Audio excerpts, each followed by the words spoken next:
और यहाँ तक हमने बता दिया था ईआर डायग्राम क्या है, किसने डेवलप किया था, है ना? ये सारा हुआ पीटर चेन 1971 में। और इसके थ्रू हम लोग टेबल को, लॉजिकल स्ट्रक्चर को डिफाइन करते हैं, यानी टेबल का एक तरह से लॉजिकल डिजाइन बनाते हैं कि कैसा टेबल बनेगा। यानी कि एक तरह से ये क्या है, ब्लूप्रिंट है। ब्लूप्रिंट वर्ड मतलब जानते हैं ना, एक तरह से हिंदी में खाका कह सकते हैं, ठीक है, नक्शा कह सकते हैं। तो आइए अब यहाँ पर हम लोग जानेंगे कि ईआर डायग्राम में कौन कौन सा टर्म या कंपोनेंट यूज होता है, कौन कौन सी चीजें यूज होती हैं ईआर डायग्राम में, ठीक है। तो यहाँ पर आप देख रहे होंगे स्क्रीन पर कंपोनेंट ऑफ ईआर डायग्राम, क्या क्या कंपोनेंट है। फर्स्ट, थ्री मेन कंपोनेंट है इसमें, एंटिटीज, एट्रीब्यूट एंड रिलेशनशिप। तीन कंपोनेंट मेन है जो ईआर डायग्राम बनाते समय हम लोग यूज करते हैं।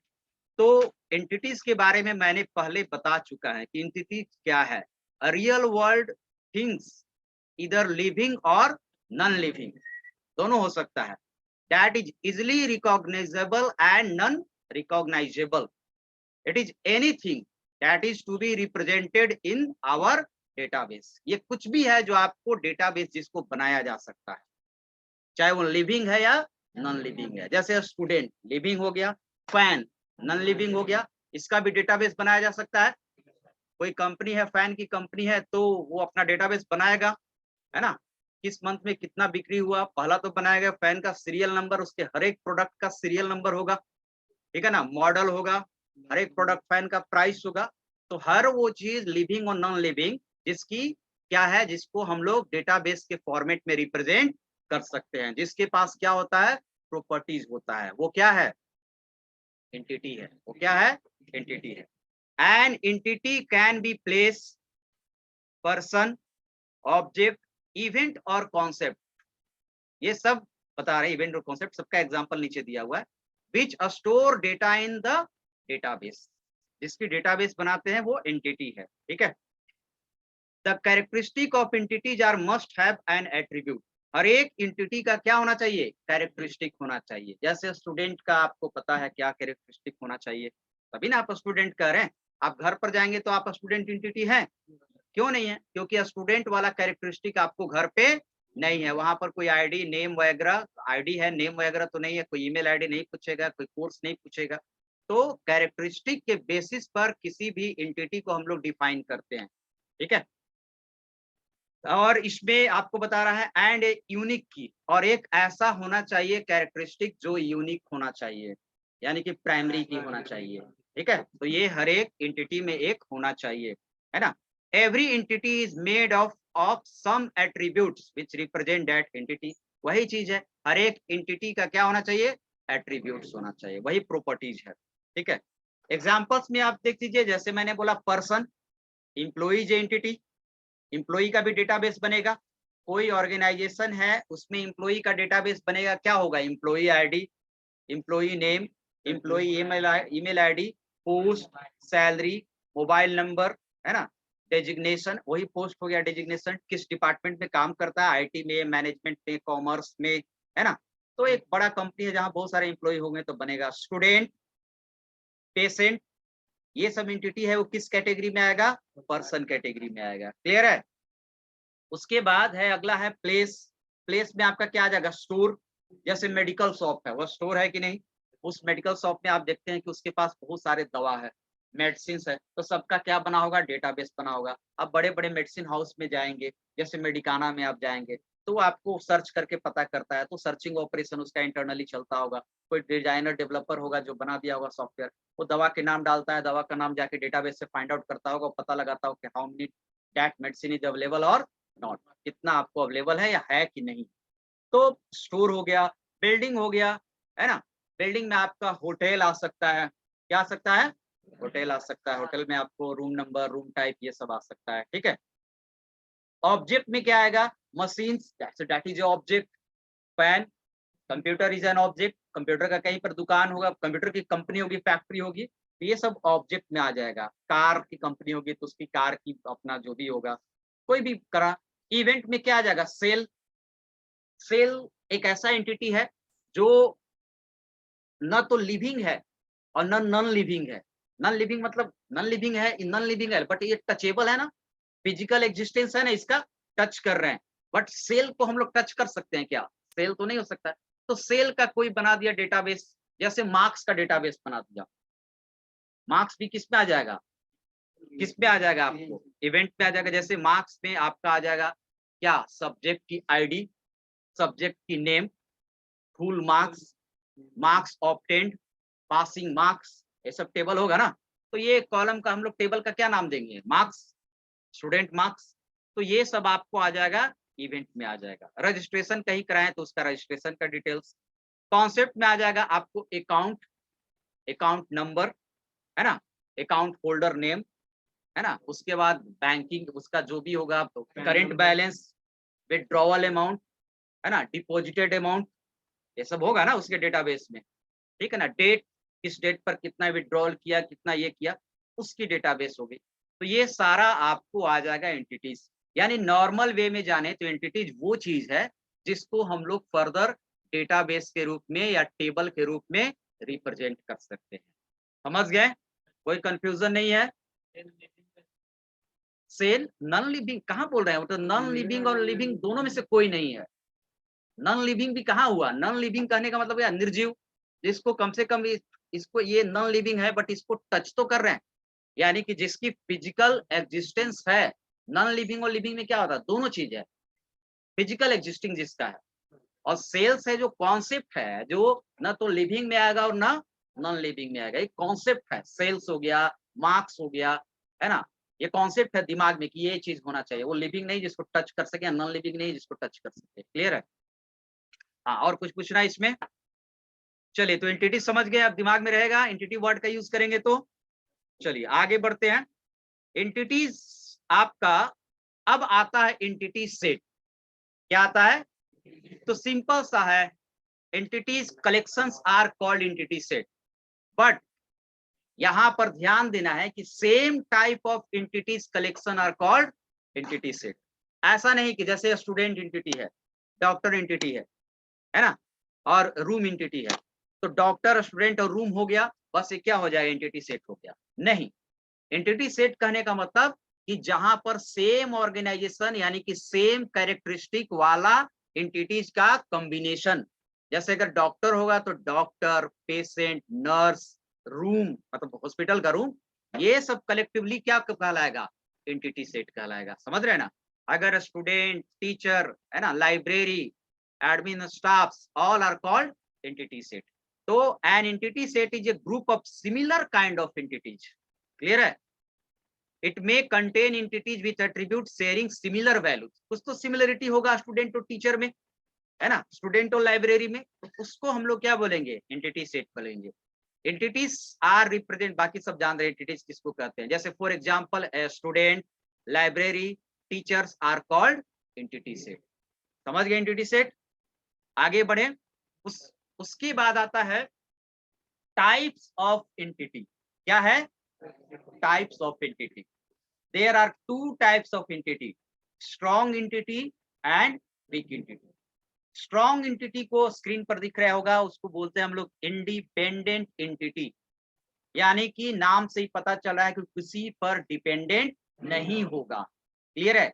And second is weak entity, यानी कि वो किसी पर डिपेंडेंट होगा। अब वो किस पे डिपेंडेंट होगा? तो a weak entity dependent on strong entity. अब यहां पर ध्यान देना है कि स्ट्रॉन्ग कहते किसको हैं और वीक कहते किसको हैं। वैसा एंटिटीज जिसके पास प्राइमरी की वाला कॉलम अवेलेबल हो, उसको हम लोग क्या बोलते हैं? Strong entity. मतलब एक कॉलम ऐसा है जिसको प्राइमरी की के थ्रू रिप्रेजेंट किया जा सकता है। अगर मैं एग्जांपल बोलूं, student is a strong entities. ठीक है? Employee is a strong entity, क्योंकि एम्प्लॉई आईडी होगा, स्टूडेंट में स्टूडेंट आईडी होगा। तो ये हो गया क्या? Strong entity. यानी कि अब स्ट्रॉन्ग क्या है, इंडिपेंडेंट क्या है, कि अगर किसी स्टूडेंट का हमको मोबाइल नंबर जानना है तो उसमें एक प्राइमरी की वाला कॉलम है जिसके थ्रू हम लोग जान सकते हैं। नाम के थ्रू किसी का मोबाइल नंबर जान सकते हैं? कह देंगे रंजीत का मोबाइल नंबर डालो, रंजीत 50 है यहाँ पर, तो नहीं ना जाएंगे।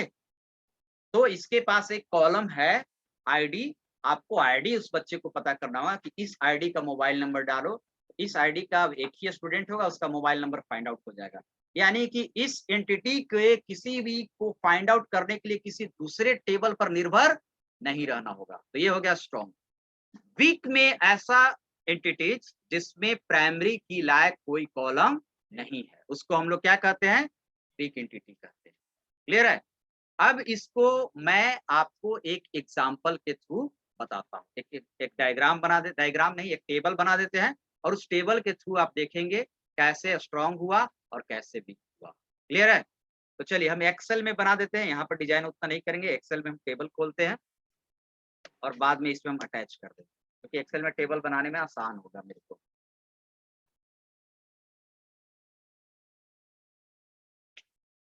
एक मैं बना देता हूं यहाँ पर स्टूडेंट के लिए S I D, S name.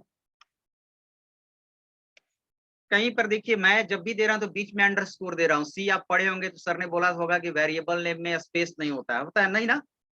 पढ़े होंगे ना? वेरिएबल नहीं भी पढ़े हैं?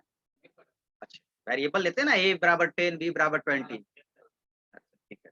एस नेम और एक ले रहा हूँ कोर्स। एस नेम मतलब स्टूडेंट नेम, आप कॉलम का नेम कुछ भी ले सकते हैं। ठीक है। 101, 102, 103, 104, 105, 106। थोड़ा सा इसको हम बड़ा कर देते हैं और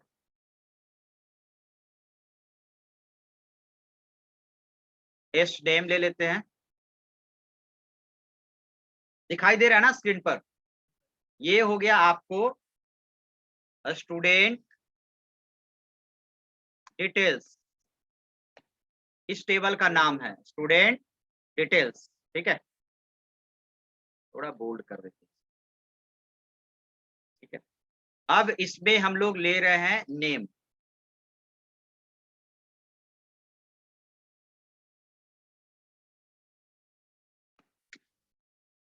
अमित, अंकित, रिया, सूरज, ईशा।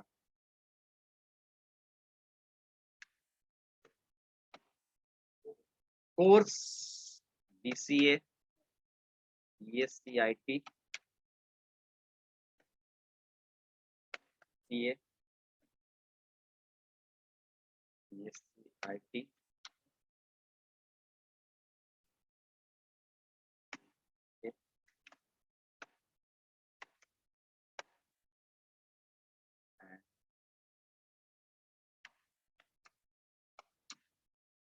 ये हो गया स्टूडेंट टेबल। इसमें ये स्ट्रॉन्ग एंटिटी है क्योंकि इसमें एक ऐसा है जो क्या है, प्राइमरी की है। और कौन सा आपको दिख रहा है? Student ID, S I D दिख रहा है ना? 6 स्टूडेंट है और 6 का अलग अलग आईडी है। अब एक हम बनाते हैं टेबल जिसपे हम लोग रखते हैं सब्जेक्ट आईडी, यानी सब आईडी। उसके बाद सब्जेक्ट नेम, उसके बाद मार्क्स, ऑब्टेन्ड मार्क्स या मार्क्स खाली रख देते हैं, और उसके बाद लिखते हैं एस आई डी। यानी हर एक स्टूडेंट 2-2 पेपर पढ़ता है ना? और उन लोग 2-2 पेपर का क्या दिया है? एग्जाम दिया है। ठीक है, तो सब्जेक्ट आईडी में आप आएंगे, हम बना देते हैं सब्जेक्ट आईडी में। मैं सॉरी एसयूबी होगा। सब्जेक्ट आईडी में हो जाएगा, जैसे मैं सब्जेक्ट का नाम पहले ले रहा हूँ, सी ईबीएमएस और डीबीएमएस, ओएस, सी, ओएस। कितना हो गया?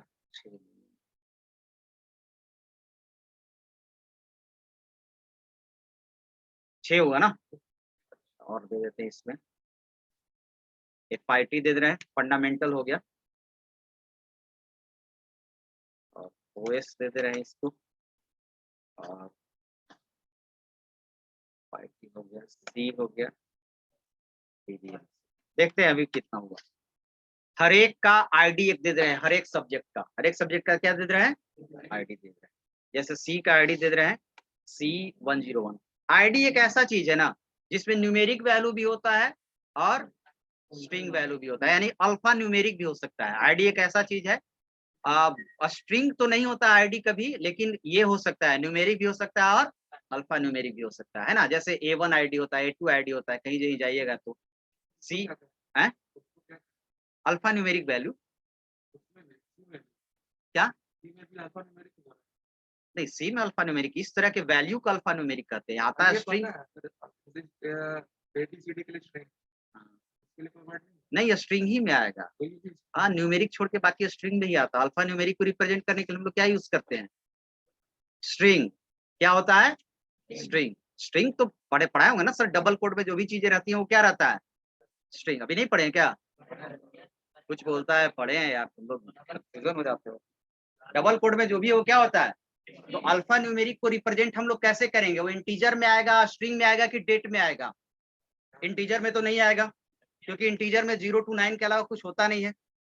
डेट में आएगा नहीं, डेट का एक फॉर्मेट होता है DDMM और YYY, बीच में डैश होता है, तो उस फॉर्मेट पे तो आएगा नहीं।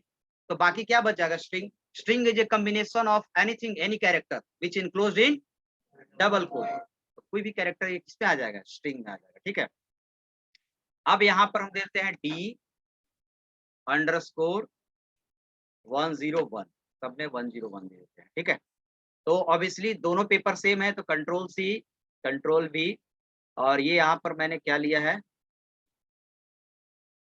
OS के लिए O101 कर देते हैं।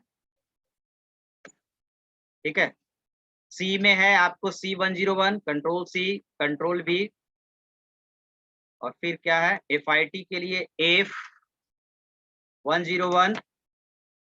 ठीक है, FIT है कंट्रोल C, FIT और कहीं नहीं है, तो C हो गया C101 और V। ठीक है, OS हो गया OS यहाँ है, OS यहाँ है, और एक हो गया DBMS कंट्रोल C कंट्रोल। सबका हो गया, आईडी मिल गया, और सबका आईडी क्या है? यूनिक है, आईडी यूनिक है ना। अब C दो बार है तो दो बार तो C101 आएगा ही। ठीक है, ध्यान दीजिएगा स्क्रीन पर। ठीक है, अब इसको मैं थोड़ा सा टेबुलर फॉर्मेट में कर देता हूँ जिससे आपको क्लैरिटी बना रहे, और इसको थोड़ा सा बोल्ड कर देते हैं। ठीक है,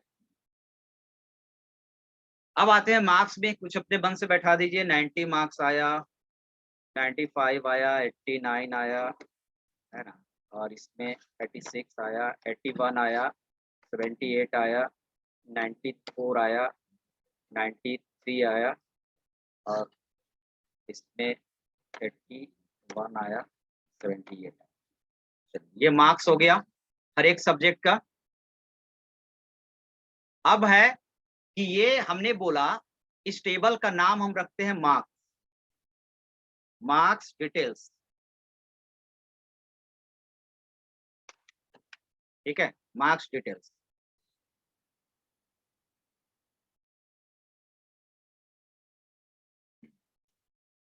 चलिए, अब इसमें हम लोग मार्क्स भरेंगे। हर एक स्टूडेंट दो दो सब्जेक्ट पढ़ता है, तो इन दो टेबल के बीच रिलेशनशिप रहेगा, तभी ना पता चलेगा कि कौन स्टूडेंट कौन सा सब्जेक्ट पढ़ता है। अभी कैसे पता चलेगा कि अमित कौन कौन सब्जेक्ट पढ़ता है? कुछ नहीं पता है। तो हर एक स्टूडेंट दो दो सब्जेक्ट पढ़ता है, यानी कि दोनों के बीच एक कॉमन कॉलम हमने रखा है, SID। और एक में वो कॉमन कॉलम SID यहाँ पर क्या काम कर रहा है? Primary key. और यहाँ पर SID कौन सा की है? फॉरेन की है। क्या है? जो रेफरेंस बता रहा है। ठीक है, तो आइए यहाँ पर आते हैं, और यहाँ पर हम लोग लिखते हैं 101 और 101। अब पता चल गया होगा 102 DBMS पढ़ता है, और एक 102 यहाँ पर है। ठीक है, यहाँ पर मैं लिख दिया 103, और यहाँ पर मैं लिख दे रहा 103, और ये पढ़ता है 104, और यहाँ पर मैं लिख दूं 104, और ये पढ़ता है 105, और एक 105। ठीक है, एक और मेरे को बचा हुआ है, एक और 106 का कोई नहीं आया, तो दो मैं और कर देता हूं पेपर। एक OS उठा लेता हूं मैं, control C control V, OS एक कर देता हूं, और एक कर देता हूं इसको भी C, control C control V, और ये दोनों होंगे आपको 106 और 106। ठीक है, और ओ हो गया, और नंबर हम लोग थोड़ा अलग अलग कर देते हैं 78, और इसको हम लोग कर देते हैं 95। अब यहाँ पर देखिए, तो टेबल आपको दिख रहा है, ठीक है, इसमें आपको क्लियरली दिख रहा है कि इसमें एक ऐसा कॉलम है जो एज ए प्राइमरी की है, यानी कि ये किस तरह की एंटिटी है, स्ट्रॉन्ग एंटिटी है। क्या है ये, इस एंटिटी का क्या नाम है, स्ट्रॉन्ग एंटिटी तो है यार, एंटिटी का नाम क्या है, स्टूडेंट डिटेल्स यार, एंटिटी ही ना आगे जाके टेबल बनता है, एंटिटी का नाम क्या है, स्टूडेंट डिटेल्स, यही ना मेन है एंटिटी। इसको टेबल हमने बनाया, ये कॉलम हो गया, इसका एट्रीब्यूट हो गया। इस एंटिटी का क्या नाम है, मार्क्स डिटेल्स। मार्क्स डिटेल्स आपका वीक एंटिटी है। इसमें कौन ऐसा कॉलम है जिसमें आप प्राइमरी की लगा सकते हैं, बताइए राइट नाउ। इस सिनेरियो में कौन ऐसा कॉलम है जिसपे आप लगा सकते हैं, नहीं ना है। आईडी सब आईडी नाम देने से हर जगह थोड़े होता है, इसकी वैल्यू देखिए ना, C101 और C101, C101 तीन जगह हो गया। प्राइमरी की कहने का मतलब क्या बताएं कि उसकी उस कॉलम की सारी वैल्यू यूनिक होनी चाहिए, यानी एक बार आपने वैल्यू लिख दिया तो फिर वो वैल्यू दोबारा दूसरे रो में नहीं आना चाहिए, ठीक है। तो यहाँ पर ना तो आईडी दिख रहा है, अब आईडी नहीं तो सब्जेक्ट नेम भी नहीं दिख रहा है, ठीक है ना, सब्जेक्ट नेम भी नहीं है, ठीक है। मार्क्स, अब इसका रीजन कि सर दो बार आईडी आपने लिखा क्यों, तो लिखा इसलिए कि हर एक स्टूडेंट दो सब्जेक्ट पढ़ता है, और कोई स्टूडेंट है ना, दो स्टूडेंट मिलकर सेम सब्जेक्ट पढ़ता है, तब इस सिनेरियो में हमको ऐसे ही रिप्रेजेंट होगा, हमने रिप्रेजेंट किया। हाँ, अगर आप पेपर सब ये बनाते हैं, सब्जेक्ट डिटेल्स बनाते टेबल, तो उसमें होता है कि 4 सब्जेक्ट है, C101 D101, तो सब्जेक्ट डिटेल्स में एक हो जाता, सब्जेक्ट आईडी क्या हो जाता, प्राइमरी की, लेकिन वो अलग टेबल ही हो जाता, वो सब्जेक्ट आईडी डिटेल्स है, तो सब्जेक्ट का जहां डिटेल्स रहेगा वहां तो सब्जेक्ट आईडी प्राइमरी की होगा, और यहाँ पर किसकी डिटेल्स है, मार्क्स की, तो सब्जेक्ट आईडी की कोई वैल्यू है नहीं, सब्जेक्ट आईडी है, बट यहाँ पर सब्जेक्ट आईडी की डुप्लीकेसी हो जा रही है। और डुप्लीकेसी क्यों हो जा रही है, तो हर एक स्टूडेंट दो सब्जेक्ट पढ़ रहा है, 101 ये भी पढ़ रहा है, अब 101 सी पढ़ रहा है, तो 102 भी क्या पढ़ रहा है, सी पढ़ रहा है, तो 2 बार आना है। तो इस सिनेरियो में ये एंटिटी जो है वो क्या है, वीक एंटिटी है। क्या है ये, तो सिंपल आपको याद रखना है, एग्जाम वगैरह में पूछता है, weak entity which have no any primary key, है ना, which is also called dependent entity and weak entity depend on strong entity। क्योंकि ये वैल्यू अगर पता करना होगा कि 86 किसकी मार्क्स है, तो 86 किसकी मार्क्स है, तो इसको पहले पता करेंगे 103। अब 103 यहाँ पर आएंगे, इस टेबल पर आएंगे ना, स्ट्रॉन्ग पर डिपेंड है कि नहीं, 103 आएंगे और ये आ जाएंगे, सॉरी रिया, क्लियर है। तो ये दोनों एग्जाम्पल मैं आपको स्लाइड में ऐड कर दूंगा, दोनों आप एग्जाम्पल लिख देंगे, एग्जाम में जब आएगा एंटिटी के बारे में, तो एंटिटी क्या है, एंटिटी सेट क्या है, टाइप्स ऑफ एंटिटी, दोनों के बारे में लिखेंगे, और उसके बाद आपको एग्जाम्पल भी दोनों देना होगा आपको, क्लियर है। एक और अब दे देंगे, एक और बना के भेज देंगे। हाँ, और कोई जगह पर जैसे हो सकता है कि जैसे सपोज हम बना रहे हैं यहाँ के कस्टमर, यहाँ का स्टूडेंट का बना रहे हैं, ठीक है, और स्टूडेंट, ये भी तो वही चीज होगा, स्टूडेंट डिफरेंट डिफरेंट कोर्स में है, एक स्टूडेंट 3 कोर्स में है, तो जहां पर कोर्स डिटेल्स होगा स्टूडेंट का, कोर्स डिटेल्स का अलग टेबल बना देंगे, तो वहां पर भी वो हो गया, यानी उस स्टूडेंट 3 कोर्स में है, 3 कोर्स में होगा, और कोई दूसरा स्टूडेंट भी उसी कोर्स में है, तो उस स्टूडेंट के सामने भी आएगा, तो स्टूडेंट कोर्स भी क्या हो जाएगा, स्टूडेंट वीक स्ट्रॉन्ग होगा, और कोर्स क्या हो जाएगा, वीक एंटिटी में हो जाएगा। या फिर अगर आप दिखाया जाए तो कस्टमर हो जाएगा, और क्या हो जाएगा, शॉपकीपर हो जाएगा, है ना, क्योंकि शॉपकीपर यहाँ पर जैसे आपके पास 5 दुकान है, पांचों दुकान की आईडी है मार्केट में, अब कस्टमर जो होगा, कस्टमर की भी आईडी होगी, बट वो कस्टमर उस दुकान पर भी जाता है और दूसरे दुकान पर भी आता है, ठीक है ना, और दूसरा कस्टमर भी जो पहले कस्टमर जा चुका है उस दुकान पर भी आएगा और दूसरे पर भी आएगा, तो इस तरह के सिनेरियो में आपका हो जाएगा स्ट्रॉन्ग और वीक एंटिटी। समझ रहे हैं, ये सिनेरियो अभी समझ में आया ना, जो अभी समझाइए, प्रॉब्लम होगा पूछ लेंगे। आगे बढ़ते हैं, एंटिटी हो गया, एंटिटी के बाद आपको आता है दूसरा टर्म, क्या था, क्या था, एट्रीब्यूट। क्या है, एट्रीब्यूट आता है। तो एट्रीब्यूट अगर बोले तो एट्रीब्यूट क्या है, जैसे अभी हम बताएं इसमें इसका एट्रीब्यूट क्या है, स्टूडेंट डिटेल्स एंटिटी है तो इसका एट्रीब्यूट क्या है, S I D, S name, course. तो आप कह सकते हैं attribute is a properties. Column तो जैसे कॉलम देखिए हर चीज का अलग अलग मायने होता है। जब हम लोग थ्योरेटिकल चीज पढ़ते हैं ना तो उसमें हम लोग एंटिटी, एट्रीब्यूट ये सब की बात करते हैं थ्योरी पार्ट में कॉन्सेप्ट वाइज। लेकिन जब प्रैक्टिकली कहते हैं तब बोलेंगे कि कॉलम एक बनाओ, वहां नहीं कहेंगे कि एक एट्रीब्यूट बनाओ, वहां बनाएंगे ये कॉलम बनाओ इसका नाम ये रखो। लेकिन जब तक थ्योरेटिकल में हम लोग इन्वॉल्व होते हैं तब तक थोड़ा स्टैंडर्डाइजेशन तरीके से उसको एंटिटीज बोलते हैं या फिर उसको क्या बोलेंगे, एट्रीब्यूट बोलेंगे, टपल्स बोलेंगे, इस लिहाज से। ठीक है, तो an attribute is a property or characteristic of an entity. An entity may contain any number of attributes. कोई डिफाइंड तो नहीं है किसी एंटिटी का कि हर एक स्टूडेंट का 5 ही एंटिटी एट्रीब्यूट होना चाहिए। डिपेंड्स करता है ऑर्गेनाइजेशन पर कि उस ऑर्गेनाइजेशन में स्टूडेंट की कितनी कैरेक्टरिस्टिक प्रॉपर्टीज को मांगा जा रहा है। One of the attribute is considered as the primary key, और एक एट्रीब्यूट आपको प्राइमरी की होना चाहिए। अब है यहाँ पर देख रहे हैं एग्जाम्पल नीचे, टाइप्स ऑफ एट्रीब्यूट्स। नीचे मैं बना दूंगा टाइप्स ऑफ एट्रीब्यूट। फर्स्ट है की attribute, composite attribute, single valued attribute, multi valued attribute, derived attribute. इतने तरह के एट्रीब्यूट है इसमें। क्लियर है? सबको हम एक एग्जाम्पल के थ्रू बताते जाते हैं कि किसका क्या होगा। तो की एट्रीब्यूट तो सब कोई समझ गया, यानी कि एक ऐसा एट्रीब्यूट जिसकी सारी वैल्यू यूनिक हो और नॉट नल। और मैंने पहले ही क्लियर कर दिया था कि जब तक कोई क्लास में प्राइमरी की नहीं बोला जाए तो समझिए कि डीबीएमएस आज नहीं हुआ है। प्राइमरी की एक बार दो बार रोज आएगा ही वर्ड। तो की एट्रीब्यूट यानी वैसा एट्रीब्यूट, वैसा कॉलम जिसमें एक ऐसा कॉलम हो जो प्राइमरी की लायक हो। तो एग्जाम्पल मैं अगर देना चाहूँ तो एग्जाम्पल कोई बता सकते हैं क्या होगा की एट्रीब्यूट का example? Student ID in student table, है ना, email ID, sorry employ ID in employ table, book ID in library table. ठीक है, तो ये हो गया की एट्रीब्यूट, सबको जानते हैं। उसके बाद आता है कंपोजिट एट्रीब्यूट। क्या आता है? Composite attribute.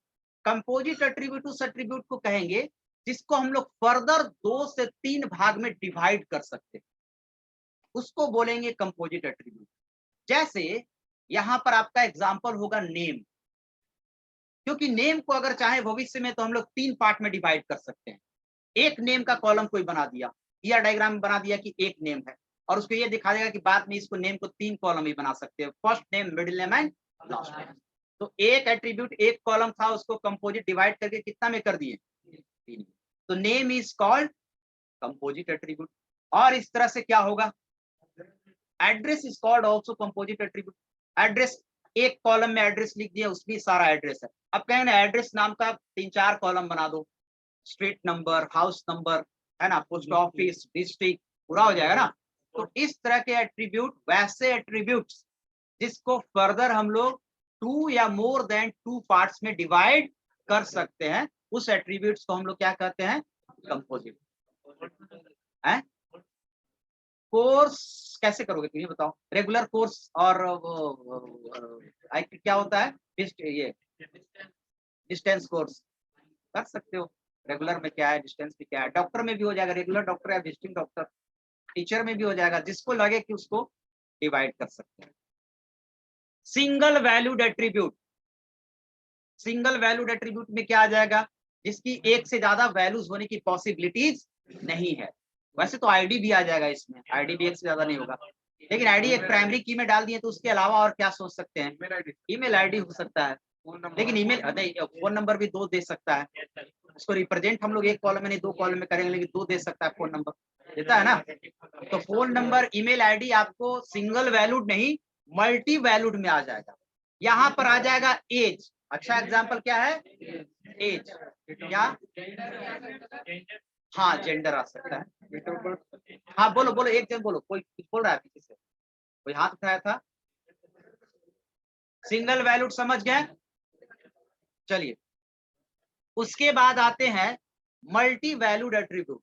Multi valued attribute जिसमें एक से ज्यादा वैल्यूज होने की पॉसिबिलिटीज है, वो मोबाइल नंबर आपको आ जाएगा, ठीक है। क्वालिफिकेशन भी आ जाएगा, वो डिपेंड करेगा आपको किस पे, टेबल पे, एंटिटी पे। क्वालिफिकेशन दे रहा है, दो क्वालिफिकेशन है उसको, तो क्वालिफिकेशन भी आ सकता है। एड्रेस भी दो, बट हाँ, लेकिन वो एड्रेस को हम लोग दो टेबल में बांट देंगे, दो कॉलम में बांट देंगे, परमानेंट और क्या हो जाएगा, कोरस्पॉन्डेंस, है ना। तो वो आपको आ जाएगा कंपोजिट में, ठीक है। इसको बांटेंगे नहीं, इसको जैसे एक्सेल में हम कभी भी बनाते हैं तो कॉमा देके लिख देते हैं कि नहीं, ऐसे नहीं लेते, first mobile number, second mobile number, दो भाग में तो नहीं डिवाइड करते हैं। तो इस तरह के चीज को कि एक ही कॉलम का एक से ज्यादा वैल्यू होगा, तो उसमें क्या हो जाएगा, आपको मल्टी वैल्यूड हो जाएगा। And last is derived attribute. Derived कहने का मतलब कि किसी एट्रीब्यूट की डेराइवेशन किसी दूसरे एट्रीब्यूट से हो रहा है ना। डेराइवेशन मतलब समझते हैं, उत्पत्ति, यानी कि कोई एट्रीब्यूट का वैल्यू उसी टेबल के कोई दूसरे एट्रीब्यूट पर डिपेंडेंट है, तो ऐसा कौन होगा, मार्कशीट में टोटल नंबर। मार्कशीट में टोटल नंबर कैसे हो जाएगा, क्योंकि मार्कशीट में जैसे दिया हुआ है मार्क्स, जैसे आपको टेबल दिया हुआ, देखिए यहाँ पर इस तरह के, सही बात बोल रहा है, क्रॉस में जैसे टेबल है, यहाँ पर सब्जेक्ट आईडी है, ठीक है। यहाँ पर S1 का मार्क्स है, S2 का मार्क्स है, S3 का मार्क्स है, और यहाँ पर टोटल नंबर है, टोटल मार्क्स है। S1 का मार्क्स हम लोग 5 दिए, 7 दिए और 6 दिए, तो इसकी मार्क्स क्या होगी, ऐड होगी ना। तो बोलो क्या होगी, एडिशन सब जानता है ना, कितना हो जाएगा, कितना, 18। तो यानी कि इस कॉलम की सारी वैल्यू किस पर डिपेंड होगा, ये सारा कॉलम्स पर, ये तीनों कॉलम्स पर। यानी कि इस तरह के कॉलम्स को, इस तरह के एट्रीब्यूट को कहते हैं डेराइव्ड, यानी इसकी उत्पत्ति, इसकी वैल्यू की उत्पत्ति इस पर डिपेंडेंट है। जैसे एज भी आपका हो जाएगा, एज में किस में हो जाएगा, डेट ऑफ बर्थ कॉलम होगा, अगर डीओबी तो ऑब्वियसली एज कॉलम आ जाएगा, आपको डीओबी पर निर्भर करेगा। कोर्स और फी, ये भी तो हो सकता है स्टूडेंट में, फी कॉलम डिपेंड करेगा कोर्स में, किस कोर्स में इतना फी है। तो इस तरह से जिसकी एट्रीब्यूट की वैल्यू दूसरे एट्रीब्यूट पर डिपेंड कर रहा है, उसको हम लोग बोलते हैं डेराइव्ड एट्रीब्यूट। इतना हो गया। अब इसमें किसी को पूछना है, क्या कुछ बोल रहा था,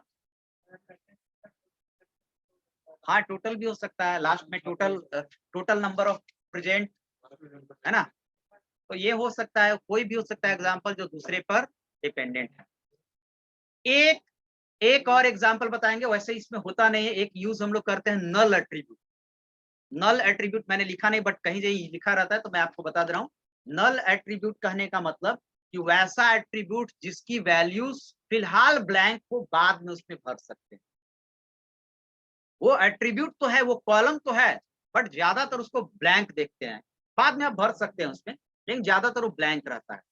यानी कि ईआर डायग्राम में बता दिया कि नल एट्रीब्यूट मतलब अभी उसमें वैल्यू नहीं डालना है, तो क्या इसका एग्जाम्पल हो सकता है,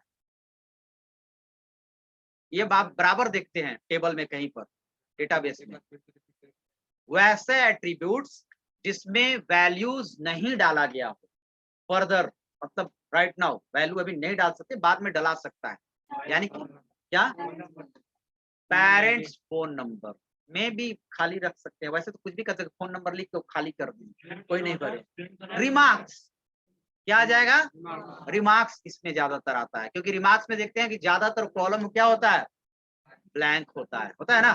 तो इस तरह के एट्रीब्यूट्स को हम लोग नल कर सकते हैं, ठीक है। अब इसमें किसी को पूछना है पांचों टाइप में, हाँ, कंपोजिट और मल्टी वैल्यूड में।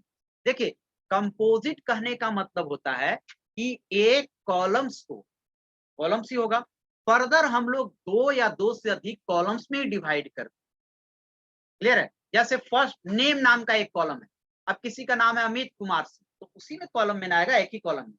लेकिन नेम नाम का 3 कॉलम बना दिए, first name, middle name and last name. अब एक में अमित लिखेंगे फर्स्ट नेम में, कुमार लिखेंगे मिडिल नेम में, सिंह लिखेंगे आपको किस में, लास्ट नेम में। तो यहाँ पर क्या हो जाएगा, कंपोजिट। और मल्टी वैल्यूड कहने का मतलब कि उस एट्रीब्यूट को एक से ज्यादा भाग में डिवाइड नहीं करना है, यानी कि उसी में एक से ज्यादा वैल्यूज होने की पॉसिबिलिटीज होगी, डिवाइड नहीं फर्दर करना है, समझ गए। तो यहाँ पर आपको हो जाएगा मल्टी वैल्यूड। तो मोबाइल नंबर मल्टी वैल्यूड, ठीक है। बैंक अकाउंट नंबर भी हो सकता है, सही बोल रहा है, किसी स्टूडेंट का बैंक अकाउंट नंबर चाहिए तो वो भी हो सकता है, दो दो अकाउंट नंबर हो सकता है, जहां भी इस तरह की पॉसिबिलिटीज होती है। ईमेल आईडी भी हो सकता है, समझ गए। तो एट्रीब्यूट मेरे ख्याल से आप समझ गए होंगे, कहीं पर कोई दिक्कत नहीं है। तो इतना आप पढ़ के आएंगे, समझ गए। और अगले क्लास में मैं फिर पूछूंगा, और ये नहीं है